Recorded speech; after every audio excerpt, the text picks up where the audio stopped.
All right, so really thankful to be here. I really have a deep love for transpersonal psychology, and I went to school at ITP. I'm now teaching at California Institute for Human Science, which is a transpersonal mecca in Southern California. And out of that love, I feel that there are ways in which our transpersonal movement can grow in meeting the needs of our communities in the here and now. We talk a lot in transpersonal psychology about this sort of ascending vector or the descending, but then there's also the relating vector, and working with the extending across our communities to wherever the work is most needed. At this time, our social compact that's been uniting our communities is fraying due to pervasive patterns of oppression expressed through racism and multiple forms of othering. So the need to shift from a competitive, hierarchical social system to regenerative social systems is more essential than ever. This paradigm shift through development of intercultural literacy and other social emotional skills is more urgently needed than ever. So to empower individuals' growth and connection, the researchers conducted action research using restorative justice circles with a focus on the development of dialogue skills required for cross-cultural fluency. So my colleague in this, Gina Harris, serves as the state director for the National Education Association. Her expertise developing educational professionals on racial justice and restorative practices has allowed her to work to empower educators and organizations across the country. She's a restorative justice practitioner and trainer, and she's also a Kundalini yoga teacher. So Gina and I work at a Transpersonal Institute in New York State, and we were invited to do this work with the community of that organization across several years. That's me. I have my own body of research, and I'm very interested in the ways that we can bring embodied relational practices into the work at hand. Beginning, I'm reminded of the educator Parker Palmer, who reminded those of us in transpersonal education to strengthen our philosophical foundations. Beginning with the way that we teach. The way to know a connected universe is to be in connection with it. And then that ontology needs to translate into epistemology, knowing through many voices, decentering of dominant narratives. And through the epistemology, we move into praxis. And what is the learning container like? Are we creating a hospitable learning environment within which each person has a sense of belonging, which will support them in taking authentic risks, which makes for a more rigorous education? And so there is the need for diversity and equity work in our transpersonal institutions. I absolutely love and honor everything that has gone on here, but being present at the conference also makes me feel like we could have more diverse voices, particularly around the keynotes. With the work at hand, what kind of diversity work works? In this, I recognize the contributions of psychologist Mona Wiesmark, who notes there has to be a facilitated process of dialogue. There needs to be dialogue with the culturally other.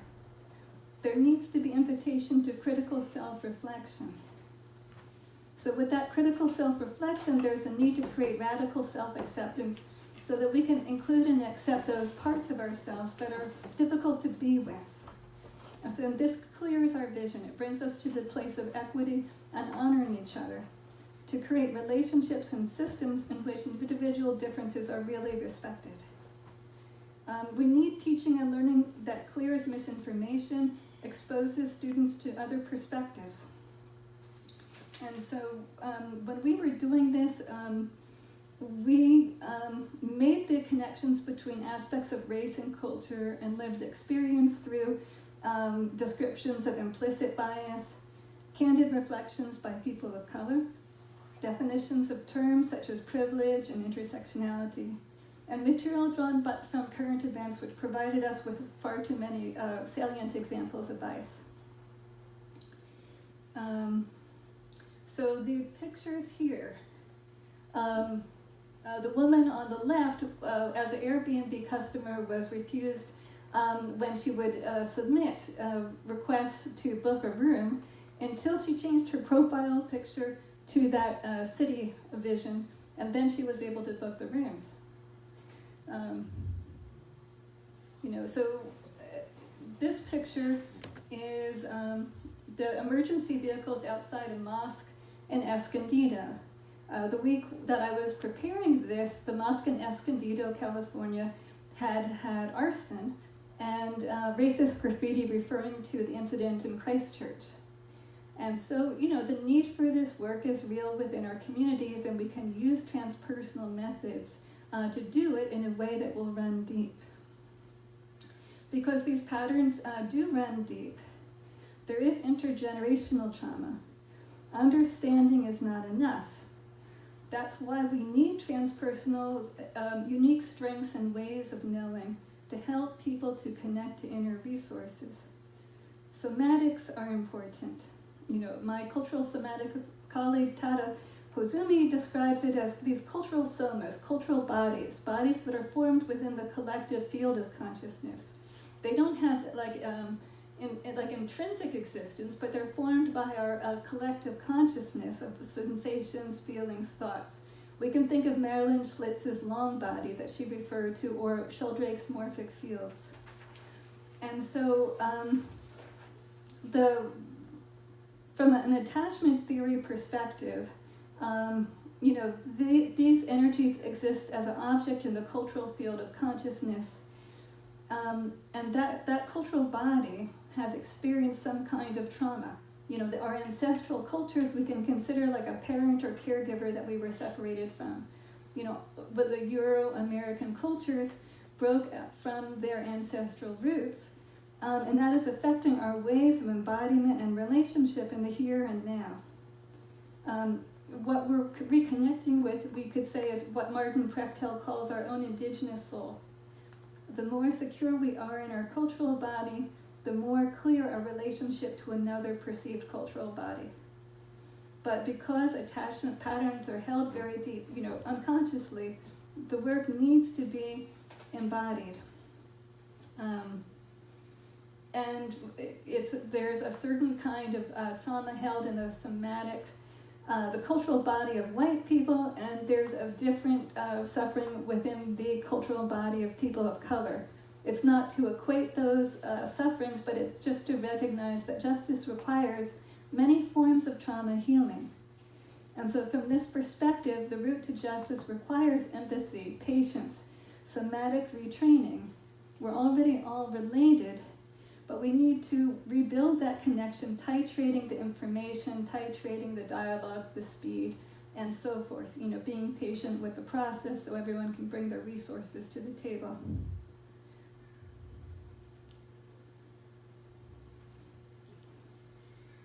So as we did this work, there were many stories of marginalization and disconnection coming in. It's clear that the current system, there's sort of white supremacy has been coming up, and that's not sustainable. We're experiencing a wake-up call. And so that's where we bring in our transpersonal resources. Civil rights theologian Howard Thurman. All around us, life is dying and life is being born. The fruit ripens on the tree. The roots are silently at work in the darkness of the earth against a time when there shall be new leaves, fresh blossoms, green fruit. Such is the growing edge. This is the basis of hope in moments of despair, the incentive to carry on when times are out of joint and dreams whiten into ash. The birth of the child, life's most dramatic answer to death. This is the growing edge incarnate. Look well to the growing edge. So we envision that growing edge as this place of equity, relationships flowing with reciprocity. And out of this comes social sustainability. We're investing in social capital, helping rebuild living systems by helping people connect to themselves and others in nourishing ways. Shifting from identification with the I to identification with a we that is a source of renewal. And so from that perspective, we can see that the systems are always renewing. We're evolving together. The way that our institutions evolve, including transpersonal psychology, is up to us. The work that each of us does helps to shift the story of separation to a story of interbeing that has global implications. So circle work. Circle is an indigenous technology that mirrors the self-regenerating and synergistic living systems of nature. Circle process gives us a safe space to do the work in community. And shadow becomes our collective friend in this space. We're able to go into the difficult places. And as we do so, it's with the understanding that everyone benefits from the change work that's going on. Bias and discrimination prevent us as white people from seeing clearly. Doing the work helps us to enter into the story of interbeing. This in turn, as Gina notes, creates space for people of color to begin to break down ideas of separation, of being held within. So some pieces about that. It's modeled on restorative justice circles, a process whereby all the persons with a stake come together to resolve collectively how to deal with the aftermath of an offense and the implications for the future. So it's a participatory process through which the community itself develops the remedy that's needed. Maybe asking, what isn't working? How are we connected to this? What can we do to make things right? So as we did this, it was necessary to have open-ended conversations, but in a way that was a good, strong container, using agreements that we arrived at together. One of the important ones was to accept and expect non-closure, recognizing that we don't solve all the world's problems. Today we have better patience and presence for the place where we stand. Walker, in describing the causes of cultural relational disconnection, talked about the stratified culture which constrains our capacity for authenticity. The community built around this circle program was less stratified and more actively engaging of difference than other institutional ecosystems that they had experienced. So to change the foundation of a situation, we need to give people experience that doesn't fit the existing story. And so within this, people had an experience of connecting and having these conversations of difference in a way that was nourishing, in a way that was life-sustaining, not overwhelming, and supportive of growth. So the agreements are here, all listed. Staying engaged, speaking from one's own personal perspective, being ready to experience discomfort, breathing, pausing where we are, listening from the heart, and being able to express our different viewpoints in a thoughtful manner with respect for all.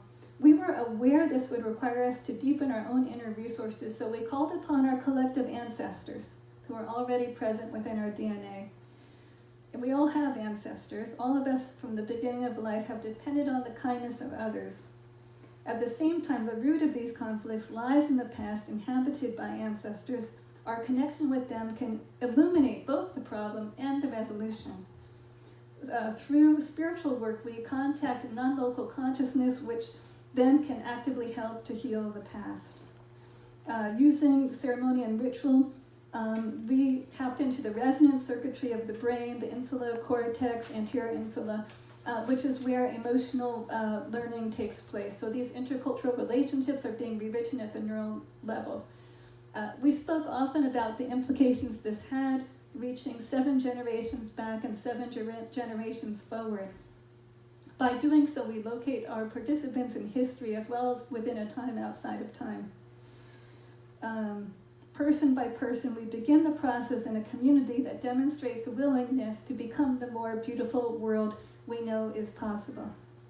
So as we do this, as we continue this research, we recognize that it's important to keep expanding into more secular spaces where these transpersonal resources are most needed. And what's also elegantly possible is that these awakenings bring forth a new way of engaging in conversations of difference, so that we actively see through the core beliefs of separation, discarding patterns of deficit thinking. We see this as having the potential to transform a culture of domination and separation to a culture of peace and equity, a community that is the beloved community we seek to live in. So without ado, thank you.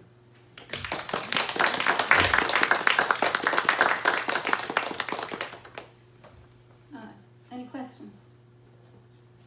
Another question. You mentioned the importance of somatic work in the process. Yeah. And I wondered if you built that into your process, or if how you weave the somatic piece into this process. Well, sometimes we would begin the somatic work before, engaging in some yoga, some meditation, but very often in the middle. As emotional energies will arise, and we name those emotions. The guilt or blame, embarrassment. Many of those things are likely to arise, but we said that's not any problem. We're just going to be with that. So when the emotional energy would get to be stirred up, we would take a break. We would breathe where we were. We would move. We would stretch, and then that creates a more spacious container for everybody. Okay, so it's acknowledging the emotional impact in our body and allowing it to be there, named and moved, as opposed to any kind of somatic practice that helps heal the issues. I think the closest somatic connection is recognizing that when we're holding, these patterns of the sort of old Euro-American pattern, our energy tends to be more up here. And when we connect more, within indigenous cultures, the energy shifts more down here. And so Tada Hazumi is a specialist in the sort of cultural somatic, and he and I work together to look at the different ways that can be brought more fully into dialogue. Yeah. Can we move on to the next speaker and ask more questions at the end? Yeah, so it is. Thank you.